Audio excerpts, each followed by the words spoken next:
Como é que chama? Saco Cheio TV. Sacocheio.tv. E de resto? De resto, estamos aí. De resto, estamos aí nessa sexta-feira. Vou contar a história do A Deriva, pô. A gente lançou um episódio muito legal no A Deriva nessa última segunda-feira. Foi, né? Sexta-feira passada, eu não fiz o podcast da semana, porque a gente estava viajando com a equipe do A Deriva para essa cidade no interior de Minas, bem na fronteira com São Paulo, o estado de São Paulo, que se chama Itupeva, Minas Gerais. E a gente entrevistou um senhor que se chama Arnor Milton. Ele é um senhorzinho que vive sozinho numa casa. E ele é um artista, só que eu acho, pelo que a gente conversou com ele, que ele não quer admitir que ele é um artista, mas ele é um artista. E você pode ver lá no canal da Deriva, é só procurar O Doido das Bonecas. O Doido das Bonecas. Só procurar isso no YouTube que vai estar lá o episódio da Deriva que a gente fez com ele. O Doido das Bonecas é um poema dele, porque ele é poeta. Não profissional, mas ele é poeta. Ele tem uma página que ele escreve pensamentos, poesias, contos, quase que o dia inteiro. E como que eu conheci ele? Bom, nos finais de ano eu sempre viajo pra alguma pousada pra ficar isolado de tudo no Réveillon. Sempre, todo ano a gente escolhe uma cidadezinha dessas pra ir, pega uma pousada ou um Airbnb e vai pra passar o ano novo. Então, né, no ano novo de 2022 para 2023, agora no último Réveillon, eu e minha mulher passamos o Réveillon nessa cidade, Itupeva, numa pousada no meio do mato lá. 3 horas de carro de São Paulo até essa cidade. Então, no meio da viagem, quando a gente tava quase chegando na pousada, uns 10 minutos antes da pousada, numa estrada de terra, a gente passou por uma casa que tinha uma árvore na frente, uma árvore bem grande, e essa árvore tava cheio de bonecas penduradas pelo pescoço. Cheio, parecia cena de filme de terror. A gente tava chegando de noite na nossa pousada. Tava meio que entardecer. Então imagina, a gente não sabia o que era isso. A gente tava andando na estrada, daqui a pouco a gente vê no horizonte assim uma árvore cheia de boneca pendurada pelo pescoço. Cheio, mas assim, não é 1, 2, 3. Cheio. Como se fossem frutos da árvore. Como se fosse laranja. Só que eram bonecas penduradas pelo pescoço nessa árvore. A árvore cheia de boneca. E aí, obviamente, eu e minha mulher, a gente se olhou e falou, olha aquilo ali. Que a gente estranhou, né? Que coisa... Meu Deus, o que é isso? O que será que é isso? E, obviamente, seus primeiros pensamentos são pensamentos ruins, que você fica assustado, né? Então você fica pensando, quem é o louco que mora nessa casa? Quem é que fez isso? Que isso é coisa de satanismo? É coisa de coisa macabra? Você começa a pensar essas coisas. Mas, quando você é um ser humano decente, como eu e minha mulher, e você também que está me acompanhando é um ser humano decente, você deixa de lado esse preconceito, você começa a ficar curioso, né? Você pensa, não deve ser isso que eu tô pensando, deve ser outra coisa. O que deve ser isso aqui? E a gente chegou na nossa pousada e no mesmo dia, de noite, a gente começou a vasculhar a internet atrás de informações sobre essa casa, que tinha essas bonecas penduradas pelo pescoço. E a gente procurou no Google. Casa das Bonecas Itupeva. Árvore das Bonecas Itupeva. A gente foi procurando. Tinha alguns vídeos no YouTube, mas só alguns reels, TikTok, shorts. Bem curto, assim, da pessoa filmando a casa a árvore. E com uma música assustadora no fundo, mas não tinha informação sobre quem era o dono da casa. Não tinha nenhuma matéria sobre ele, não tinha nenhuma entrevista, não tinha nada. E a gente continuou vasculhando a internet, até que a gente encontrou, eu acho que, cara, na 3ª página do Google, que é uma página que ninguém vai normalmente, tinha um poema que se chamava O Doido das Bonecas, e um outro que se chamava A Árvore das Bonecas. Tinha um poema, podia ser qualquer coisa. A gente entrou nesse poema e era um site, tipo um blog, era um site para poetas postarem as suas coisas. E a gente entrou nesse texto que era O Doido das Bonecas ou A Árvore das Bonecas, um dos dois. E aí tinha o nome do autor do poema, que se chamava Arnor Milton. E tinha o perfil dele. E tava escrito assim, Arnor Milton, Itupeva, Minas Gerais. E aí a gente se olhou, caralho, é ele. Achamos o cara. Ele é poeta, ele escreve. Aí a gente começou a ler os poemas dele a noite inteira na pousada. E eram poemas. Tinha alguns poemas muito profundos, falando sobre a morte, sobre a vida, sobre saber que tá morrendo, que a vida foi boa e que tá descendo a montanha. Várias reflexões sobre a vida. E 2 textos sobre as bonecas, sobre ser julgado pelas pessoas por causa das bonecas. E, obviamente, com muito medo, a gente, no dia seguinte... Aliás, a gente esperou ir embora pra falar com ele. Porque toda vez que a gente ia fazer algum passeio, ou ia pra algum restaurante, ou ia na cidade vizinha fazer alguma coisa, a gente passava pela casa com as bonecas. E a gente pensava, vamos parar pra chamar ele? Não, vamos. Amanhã a gente vai. Sabe aquela coisa que você fica adiando? Então, assim, a gente ficou 5 dias, eu acho, nesse Réveillon. E toda vez que a gente passava pela casa, a gente ficava olhando e tentava ver se ele tava lá dentro. E pensava em falar com ele. Só que a gente... Tem o fator timidez e tem o fator medo. Você não sabe se a pessoa vai reagir bem, vai reagir mal. Então, no último dia, quando a gente tava indo embora com as malas no carro, a gente ia passar a última vez pela casa. A gente decidiu que a gente ia falar com ele nesse dia. A gente estacionou o carro, parou na frente da casa dele e começou a bater palma, né? Senhor Arnor! No caso, eu chamo Arnor. Eu descobri que é Arnor falando com ele, mas eu gritei Arnor! Batendo palma.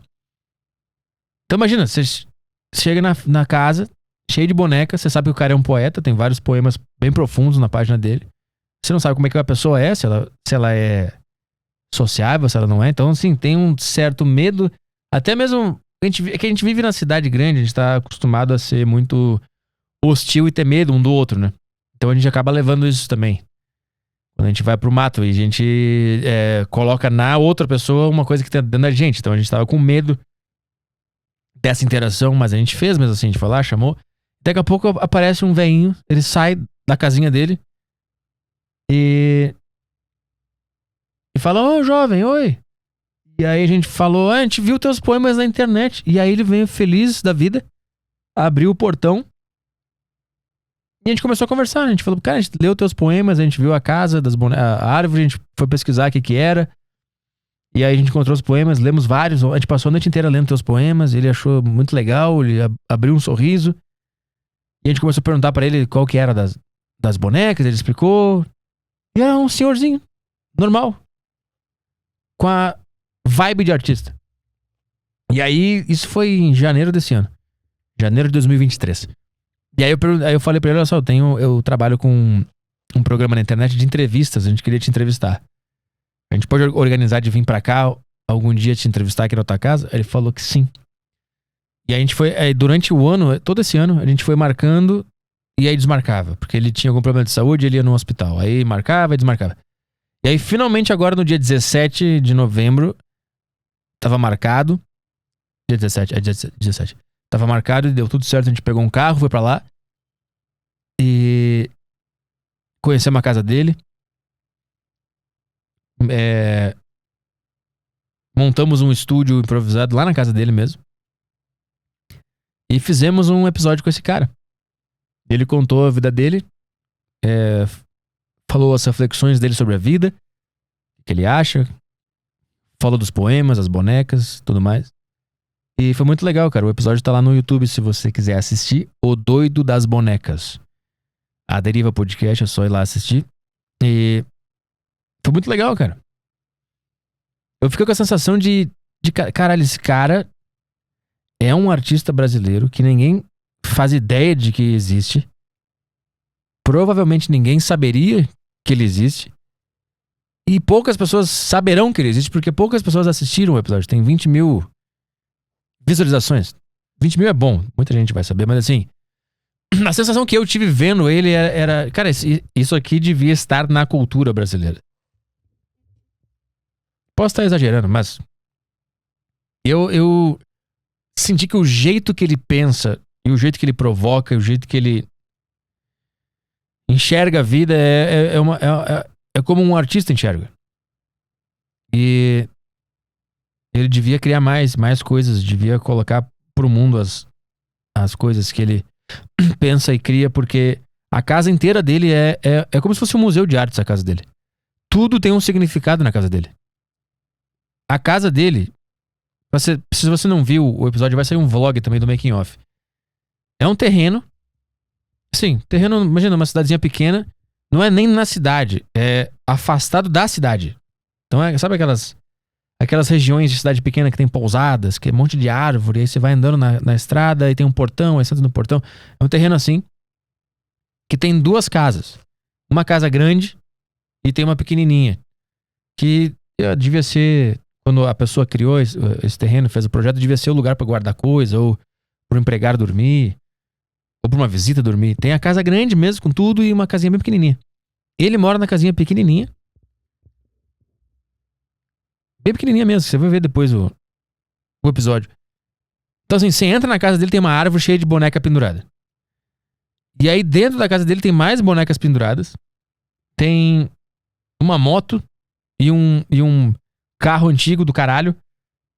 A garagem dele tem uma parede de latinha de tudo que ele acha na rua, ele pega e fez uma parede de latinha. E mais bonecos pendurados, tem um frajola pendurado. Tem uma espada enfiada no chão, tem umas esculturas que ele fez na rua, com pedra. Você vai ver no vlog depois.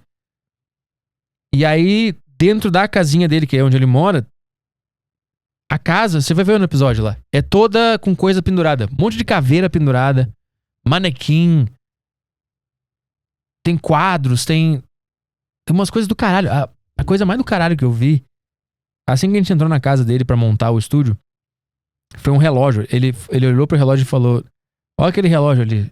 Vocês conseguem ver alguma coisa diferente no relógio?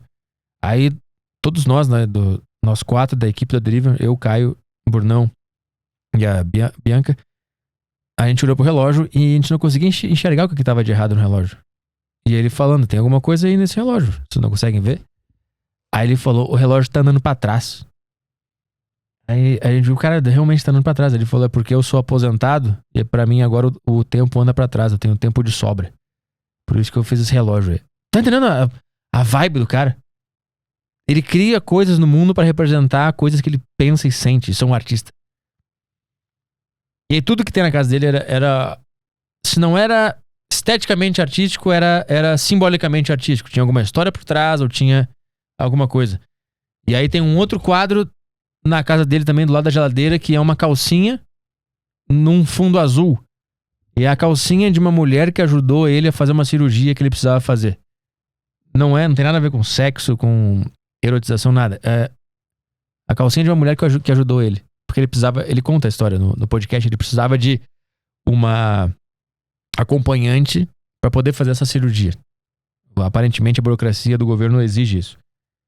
E essa mulher que gostava dele por causa dos poemas dele na internet decidiu ajudar ele, não troca de nada. E ela foi até a cidade dele, dormiu na casa dele, tomou banho e esqueceu uma calcinha lá. Aí ele botou num quadro com um fundo azul. Aí ele falou que o fundo azul representa ele, o homem, a calcinha rosa representa ela, e o nome do quadro é Intimidade, porque ela ajudou ele a fazer essa cirurgia, que é um ato muito íntimo. Então você olha e você pensa que é intimidade por causa de outra coisa. Por causa de sacanagem, você pensa, uma calcinha. E ele conta a história, é uma coisa completamente diferente do que você achou que era. E isso é arte. A mesma coisa com a árvore dele, cheia de boneca. A primeira coisa que você pensa quando você vê uma árvore cheia de boneca pendurada, você pensa, caralho, coisa macabra.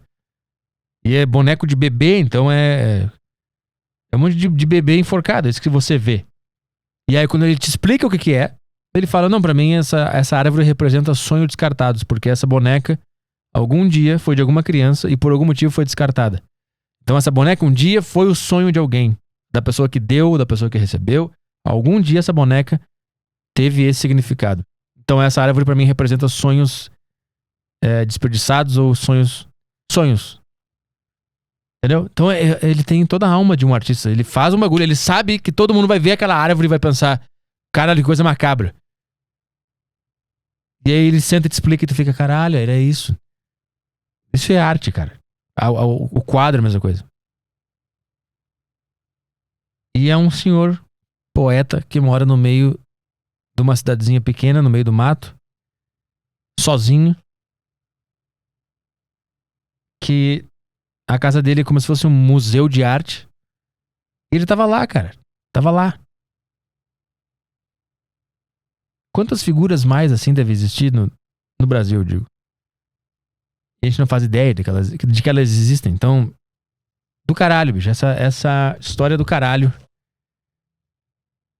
foi uma das coisas mais legais que eu já fiz na minha vida. Desde o momento que eu descobri os poemas dele na internet, quando a gente chegou na pousada e começou a vasculhar a internet atrás de descobrir quem era o cara daquela árvore, eu já tava na minha mente, puta, isso aqui dá um puta deriva. Nossa, isso aqui esse cara tem que dar uma entrevista, esse cara tem que falar, as pessoas têm que descobrir quem é esse cara, as pessoas têm que conhecer esse cara. Passei um ano inteiro com isso no fundo da minha cabeça. Um dia isso vai acontecer, um dia isso vai acontecer. E aí aconteceu.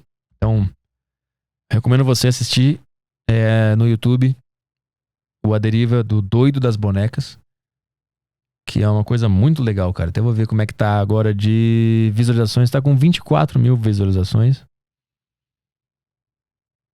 O que é uma coisa, é pouco, né? Pra esse trabalho. Mas é legal também ao mesmo tempo, porque o que importa é que a gente fez o negócio.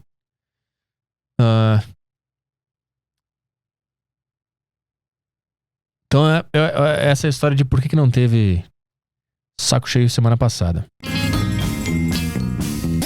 Conheça a sacocheio.tv. Aqui você encontra programas bons demais pro YouTube. Sendo assinante do sacocheio.tv, você vai ter acesso aos seguintes programas: Desinformação, ao vivo, às segundas e quartas, às 9 da manhã. Tarja Preta FM, ao vivo aos sábados quinzenais, às 16 horas. Notas sobre Notas, o nosso programa musical apresentado ao vivo pelo Thiago Carvalho. E os clássicos, Cagando e Andando, toda quinta-feira, e podcast Saco Cheio toda sexta-feira. Esse é o sacocheio.tv.